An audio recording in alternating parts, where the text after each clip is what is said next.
231501143. Saya Rafael dengan NIM 231501119. Saya Injerianta Milagros Tamba dengan NIM 231501161. Saya Nika dengan NIM 231501170. Saya Dinda dengan NIM 231501162. Pada kesempatan kali ini kami akan membahas mengenai TBC. Silakan tonton videonya ya. Latar belakang tuberkulosis. Tuberkulosis adalah suatu penyakit menular yang disebabkan oleh suatu mikrobakterium, yaitu Mycobacterium tuberculosis. Sumber penularannya adalah pasien tuberkulosis positif melalui percik renik dahak yang dikeluarkannya berdasarkan Kementerian Kesehatan tahun 2014. Tuberkulosis adalah infeksi bakteri yang dapat menyerang hampir semua bagian tubuh, tetapi paling sering menyerang organ tubuh paru-paru. Kondisi ini disebut dengan tuberkulosis paru. Tuberkulosis paru merupakan penyakit menular yang disebabkan oleh kuman tuberkulosis Mycobacterium tuberculosis. Penyakit ini masih menjadi masalah kesehatan global. Diperkirakan sepertiga dari populasi dunia sudah tertular tuberkulosis paru, di mana sebagian penderita tuberkulosis paru adalah usia produktif, yaitu usia 15 sampai 50 tahun. Tahun 2013 terdapat 9 juta kasus baru dan 1,5 juta kematian akibat penyakit tuberkulosis paru. Tuberkulosis diperkirakan sudah ada di dunia sejak 5.000 tahun sebelum Masehi.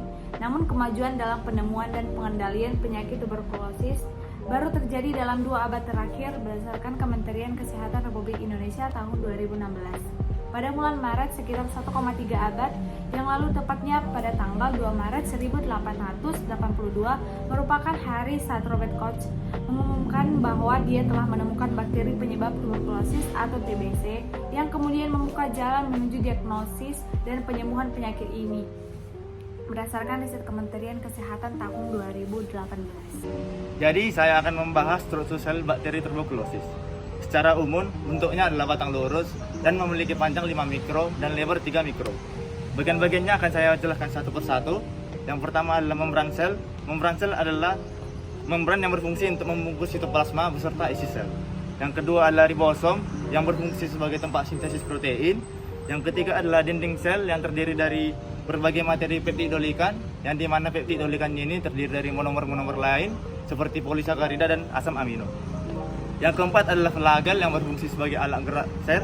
Yang kelima adalah pilus yang dimana fungsi sel ini adalah untuk melengketkan sel dengan bahan organik yang lain. Yang keenam adalah kapsul yang merupakan lapisan lendir yang menyelubungi dinding sel bakteri. Dan yang ketujuh adalah endospora yang dimana adalah ini cara bakteri untuk mengatasi keadaan yang genting dan tidak menguntungkan. Klasifikasi Mycobacterium tuberculosis. Yang pertama superdomain yaitu biota, yang kedua superkerajaan yaitu prokaryota, yang ketiga kerajaan yaitu bakteria, yang keempat subkerajaan yaitu Posibacteria, yang kelima filum yaitu Actinobacteria, yang keenam kelas Actinobacteria, yang ketujuh ordo Mycobacteriales, yang kedelapan famili yaitu Mycobacteriae, yang kesembilan genus yaitu Mycobacterium, dan yang ke-10 spesies yaitu Mycobacterium tuberculosis. Faktor-faktor yang dapat mempengaruhi TBC yang pertama yaitu jenis kelamin. Laki-laki akan lebih mudah terkena TBC dibandingkan perempuan. Hal ini karena laki-laki cenderung lebih sering terlibat dalam perilaku-perilaku yang dapat meningkatkan resiko terkena TBC seperti merokok, minum alkohol berlebihan, bekerja di sektor pertambangan, dan yang lainnya. Yang kedua yaitu usia. Semakin meningkatnya usia, maka akan menyebabkan lebih mudahnya terkena TBC. Hal ini karena semakin tua, daya tahan tubuh seseorang itu akan semakin melemah. Yang ketiga yaitu kondisi lingkungan, seperti kepadatan dan pencahayaan yang kurang baik. Pencahayaan yang kurang baik dan tidak sehat akan mempermudah tumbuhnya bakteri. Yaitu gejala TBC yang terbagi menjadi 2. Yang pertama, respiratori, ini seperti batuk yang lebih dari 2 minggu, kemudian sesak napas dan batuk darah. Dan yang kedua yaitu sistemik, seperti demam, malaise, berat badan yang berkurang, dan berkeringat sangat malam. Baik, pada kesempatan kali ini saya akan membahas mengenai diagnosis dari bakteri Mycobacterium tuberculosis. Yang pertama itu ada namanya tes kulit ataupun Mounter test. Biasanya tes kulit ini adalah merupakan salah satu metode yang paling sering dilakukan dalam pemeriksaan penyakit TBC. Biasanya tes ini dilakukan dengan negara-negara yang memiliki angka penyakit TBC-nya masih rendah. Di mana-mana kebanyakan orang memiliki penyakit jenis TBC yang masih laten di dalam tubuhnya. Hasil dari diagnosis TBC ini akan bergantung pada ukuran pembengkakan tersebut. Jadi semakin besar area yang bengkak akibat suntikan dari tuberkulin, maka semakin besar juga kemungkinan kita untuk terikat ataupun untuk terinfeksi dalam penyakit TBC. Kemudian yang kedua itu ada namanya tes IGRA ataupun the interferon gamma release assays. IGRA adalah jenis pemeriksaan TBC yang terbaru dilakukan dengan menggunakan sedikit stempel darah. Jadi di sini dilakukan tes darah untuk mengetahui bagaimana sistem imun kita untuk dapat bekerja untuk dapat merespon bakteri yang penyebab dari TBC tersebut. Kemudian yang ketiga itu ada namanya sputum smear mikroskopi. Di sini merupakan salah satu cara untuk mengambil dahak ataupun sedikit cairan dahak diperiksa di bawah mikroskop.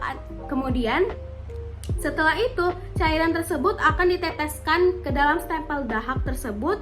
Dahak itu akan telah dicampur dengan tetesan cairan tersebut dan akan diperiksa di bawah mikroskop untuk mengetahui adanya penyakit ataupun adanya bakteri dari TBC tersebut.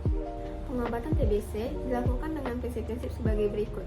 Yang pertama, obat harus diberikan dalam bentuk kombinasi beberapa jenis obat dalam jumlah yang cukup dan dosis yang tepat sesuai dengan kategori pengobatan. Jangan gunakan obat tunggal. Pemakaian obat kombinasi dosis tetap lebih menguntungkan dan sangat dianjurkan. Yang kedua, dilakukan pengawasan terhadap pasien untuk menjamin kepatuhan pasien dalam menerima obat oleh seorang pengawas obat. Pengobatan TB diberikan dalam 2 tahap, yaitu tahap awal dan tahap lanjutan. Baiklah, saya akan menjelaskan 2 tahap dalam pengobatan TBC. Yang pertama yaitu tahap awal, disebut juga sebagai tahap intensif. Pada tahap intensif, pasien akan diberikan obat setiap hari dan perlu dilakukan pengawasan secara langsung terhadap pasien dalam mengonsumsi obatnya untuk mencegah terjadinya resistensi bakteri terhadap obat. Kemudian, jika pengobatan pada tahap intensif ini diberikan dengan tepat, biasanya pasien yang menular akan menjadi tidak menular dalam waktu 2 minggu. Sebagian besar pasien tuberkulosis yang BTA positif akan menjadi BTA negatif atau mengalami konversi dalam waktu 2 bulan. Tahap berikutnya yaitu tahap lanjutan. Pada tahap lanjutan, pasien akan diberikan obat yang lebih sedikit, namun perlu dikonsumsi dalam jangka waktu yang lebih panjang atau lebih lama. Pada tahap lanjutan ini merupakan tahap yang sangat penting karena merupakan tahap di mana membunuh kuman yang persisten atau yang telah toleran dalam pada antibiotik atau obat yang digunakan, sehingga kita dapat mencegah terjadinya kekambuhan. Kesimpulan yang kami dapat dari pemaparan kami tentang tuberkulosis, bahwasanya tuberkulosis itu adalah suatu penyakit penular disebabkan oleh suatu mikrobakterium yang dinamakan Mycobacterium tuberculosis. Nah, struktur sel bakteri juga mulai dari kapsul atau lapisan lendir, ada dinding sel, ada membran sel, ada plasmid, flagel, ribosom, sitoplasma, nukleid, pili. Dan juga kami dapat mengetahui klasifikasi bakteri Mycobacterium tuberculosis serta faktor-faktor yang mempengaruhi TBC ada dari jenis kelamin, usia, kondisi lingkungan. Kami juga dapat mengetahui gejala-gejala TBC yaitu respiratory, sistematik.